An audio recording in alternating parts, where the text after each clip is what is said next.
Depois que Lula derrubou José Eduardo Cardoso do Ministério da Justiça, a saída de Leandro Daiello da chefia da Polícia Federal é dada como certa. Para o seu lugar, está em alta o nome de uma figura recorrente lá no meu blog, José Mariano Beltrame, secretário de Segurança Pública do Rio de Janeiro, como antecipou aqui a coluna Radar.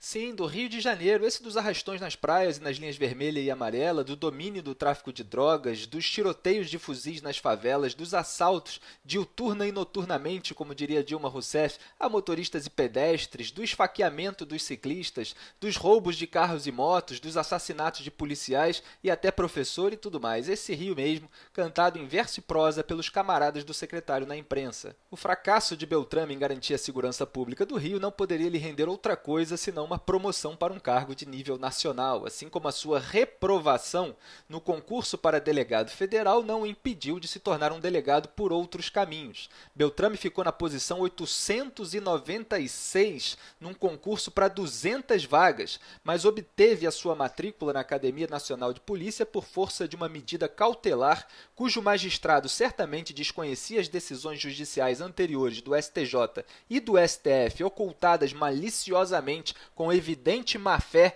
pelo então agente de Polícia Federal José Mariano Benincá Beltrame, como escreveu o presidente da ADEPOL, Vladimir Sérgio Reale, em representação à Procuradoria Regional da República do Distrito Federal em 2012. Resultado, Beltrame virou delegado entrando pela janela por meio de uma manobra chamada apostilamento, feita a pedido de seu grande amigo Luiz Fernando Correia, na gestão do então ministro da Justiça, Márcio Tomás Bastos. Correia, que era suspeito de irregularidades no PAN do Rio, é ex-diretor-geral da PF e ex-secretário nacional de segurança no governo de quem? Lula. Bastos é um ex-delegado influente na PF que se encontrava com Lula no Hospital Sírio-Libanês para traçar estratégias contra a Lava Jato e pela proteção da Odebrecht. Quer dizer, foi gente ligada a Lula que deu um empurrãozinho inicial na carreira de Beltrame e agora que Lula está encurralado pela Lava Jato e pelo Ministério Público de São Paulo, certamente tem muita gente ligada a Lula querendo fazer isso de novo. Mas não só a Lula, claro, a Sérgio Cabral Filho, por exemplo, também. Beltrame é secretário desde o governo Cabral e as iniciais do ex-governador aparecem nas mensagens de Marcelo Odebrecht. Quer dizer, o candidato à chefia da Polícia Federal trabalha junto com o governo do PMDB, o partido que está envolvido com o PT no escândalo do Petrolão, e mais ainda, com o PMDB do Rio, que é o maior aliado do governo do PT, especialmente contra o impeachment de Dilma Rousseff. Detalhe, isso num momento em que a Andrade Gutierrez, segunda maior empreiteira do país, admite em delação premiada que pagou ilegalmente dívidas de campanha de Dilma em 2010.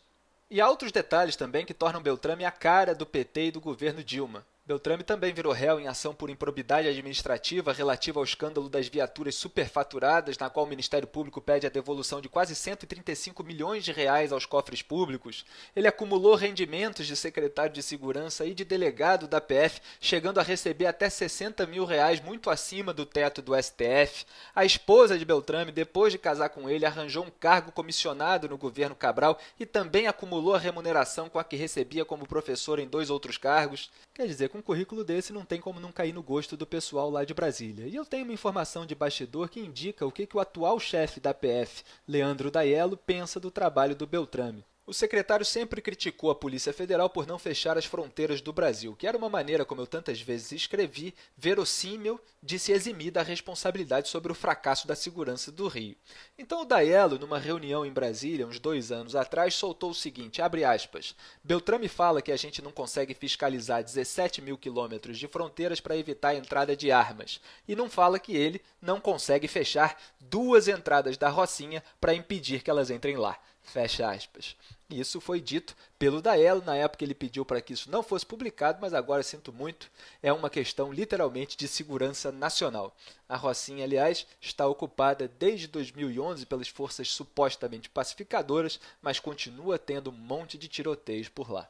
Aqui no Rio houve denúncia de superfaturamento na saúde, na educação, na segurança, no transporte e o Beltrame nunca investigou direito os secretários estaduais. Um homem que não investiga o próprio governo é o homem ideal para o PT colocar na direção geral da Polícia Federal e quem sabe assim salvar Lula, Dilma, Cabral, Pezão e companhia.